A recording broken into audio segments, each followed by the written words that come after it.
l'homme qui a survécu à 2 bombes atomiques. Le matin du 6 août 1945, Tsutomu Yamaguchi, un ingénieur japonais de 29 ans, termine un voyage d'affaires à Hiroshima. Il se prépare à rentrer chez lui à Nagasaki après 3 mois passés dans la ville. Alors qu'il marche vers le port, il lève les yeux et aperçoit un avion survolant Hiroshima. Quelques secondes plus tard, une lumière aveuglante envahit l'horizon. Un immense souffle le projette au sol. Il entend un bruit assourdissant, comme si le ciel lui-même venait d'exploser. La première bombe atomique vient d'être larguée sur Hiroshima. Yamaguchi est grièvement brûlé au visage et au bras. Il titube à travers une ville en flammes, sous une pluie noire radioactive. Malgré la douleur, il parvient à rejoindre un abri et passe la nuit à Hiroshima, entouré de cadavres et de survivants en état de choc. Le lendemain, blessé et épuisé, il réussit à prendre un train pour Nagasaki. À son arrivée, il retrouve sa famille et tente d'expliquer l'horreur qu'il vient de vivre.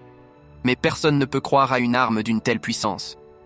Le matin du 9 août, malgré ses blessures, il se rend à son travail. Il raconte l'explosion à son supérieur, essayant de lui faire comprendre l'ampleur de la destruction. Son chef, incrédule, secoue la tête. Puis, soudain, une lumière blanche éclate à travers les fenêtres. Un second flash.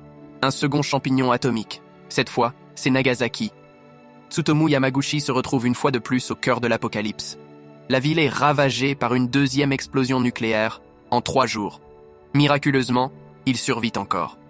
Les radiations le rendent malade, mais il parvient à retrouver sa femme et son fils, eux aussi épargnés par la catastrophe. Pendant des années, Yamaguchi souffre des séquelles de ces bombardements. Pourtant, il ne cède ni à la haine ni au désespoir. Il consacre le reste de sa vie à témoigner de son histoire et à militer contre les armes nucléaires. En 2009, il est officiellement reconnu comme la seule personne à avoir survécu aux 2 bombes atomiques.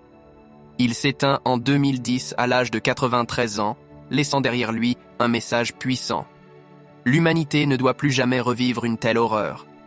Si cette histoire vous a marqué, abonnez-vous pour découvrir d'autres récits incroyables de l'histoire. Et surtout, n'oubliez jamais que la paix est un choix.